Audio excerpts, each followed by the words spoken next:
हाँ जी, मेरी कविता का नाम है टाइम फॉर चेंज। नीलियां तो बग्गे, बग्गियां तो नीले, टोरियां तो लिबरल ਜਾਂ ਨਿਊ ਡੈਮੋਕ੍ਰੇਟ, ਮੋਡਰੇਟਾਂ ਤੋਂ ਫੰਡਾਮੈਂਟਲਿਸਟ, ਕਾਂਗਰਸ ਭਾਜਪਾ ਜਾਂ ਮਾਰਕਸੀ ਦਿੰਦੇ ਹਨ ਨਾਰਾ ਟਾਈਮ ਫਾਰ ਚੇਂਜ ਦਾ ਸੱਤਾ ਤੇ ਕਬਜ਼ ਹੋਣ ਲਈ।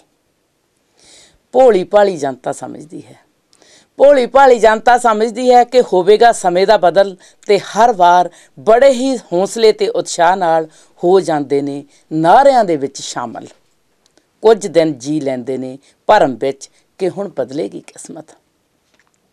ਸਾਰਾ ਦਿਨ ਰੋੜੀ ਕੁੱਟ ਕੇ ਸੋਚਦੀ ਹੈ ਮਿਲੇਗੀ ਦੁੱਧ ਦੀ ਘੁੱਟ, ਕਿ ਛਾਤੀਆਂ ਵਿੱਚੋਂ ਉੱਤਰ ਆਵੇ ਦੁੱਧ ਦੀ ਤਿੱਪ ਤੇ ਚੁੰਘਾ ਸਕੇ ਬਿਲਕ ਦੇ ਬਲੂਰ ਨੂੰ, ਜਿਸ ਨੇ 4 ਦਿਨ ਪਹਿਲਾਂ ਜਨਮ ਲਿਆ ਹੈ ਟਾਈਮ ਫਾਰ ਚੇਂਜ ਦੇ ਦਿਨਾਂ ਵਿੱਚ। ਇਸ ਸੋਝਮਈ ਦੁਨੀਆ ਦਾ ਸੁਪਨਾ ਦੇਖਣ ਲਈ ਦਿਨ ਰਾਤ ਦੀਆਂ ਸ਼ਿਫਟਾਂ ਲਾ ਕੇ ਕੁਝ ਸਾਲ ਘਰ ਵਾਲੀ ਤੇ ਬੱਚਿਆਂ ਦਾ ਉਲਾਂਭਾ ਕਰ ਦੇਣਾ ਹੈ ਪੂਰਾ, ਸੋਚਦਾ ਹੈ ਫਿਰ ਕੱਢਾਂਗੇ ਸਾਰੀ ਦੁਨੀਆ ਦਾ ਟੂਰ, ਕਰਾਂਗੇ ਪੂਰਾ 7 ਅਜੂਬੇ ਦੇਖਣ ਦਾ ਸੁਪਨਾ ਜੋ ਪੜ੍ਹਿਆ ਸੀ ਸਿਰਫ ਕਿਤਾਬਾਂ ਵਿੱਚ। ਪਰ ਉਦੋਂ ਨੂੰ ਬੱਚਿਆਂ ਦਾ ਟਾਈਮ ਚੇਂਜ ਹੋ ਚੁੱਕਾ ਹੁੰਦਾ ਹੈ ਡਰੱਗਾਂ ਦੀ ਦਲਦਲ ਵਿੱਚ।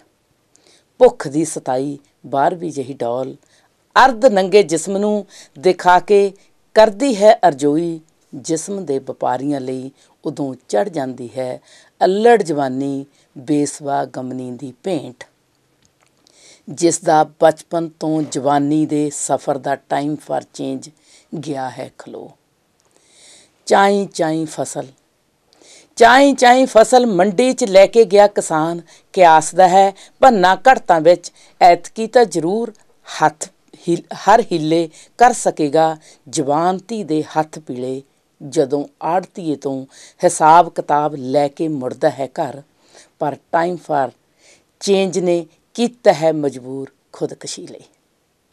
ਨੀਲਿਆਂ ਤੋਂ ਬੱਗੇ ਜਾਂ ਟੋਰੀਆਂ ਤੋਂ ਲਿਬਰਲ, NDP ਕਾਂਗਰਸ ਅਕਾਲੀ ਜਾਂ ਮਾਰਕਸੀਆਂ ਦੇ ਆਉਣ ਨਾਲ ਤੇ ਸੱਤਾ ਨੂੰ ਹਥਿਆਉਣ ਨਾਲ, ਸਿਰਫ ਬੁਰਕੇ ਬਦਲਾਉਣ ਨਾਲ ਟਾਈਮ ਚੇਂਜ ਨਹੀਂ ਹੋਣਾ।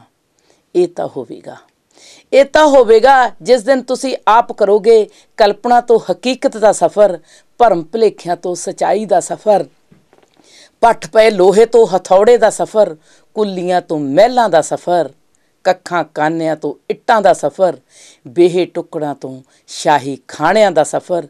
ਤੇ ਸਮਝੋਗੇ ਉਹਨਾਂ ਦੇ ਲਾਰਿਆਂ ਨੂੰ ਦੰਬੀ ਸਿਆਸਤ ਦੀ ਚਾਲ, ਤੇ ਝੂਠੇ ਲਾਰਿਆਂ ਤੋਂ ਬਚ ਕੇ ਕਰੋਗੇ ਸੱਚਾਈ ਦੀ ਭਾਲ, ਤੇ ਤੋੜੋਗੇ ਇਸ ਢਾਂਚੇ ਨੂੰ ਜੋ ਕੱਚ ਦਾ ਬਣਿਆ ਹੈ, ਜਿਸ ਇਹ ਸਭ ਕੁਝ ਜਣਿਆ ਹੈ, ਜਿਸ ਇਹ ਸਭ ਕੁਝ ਜਣਿਆ ਹੈ।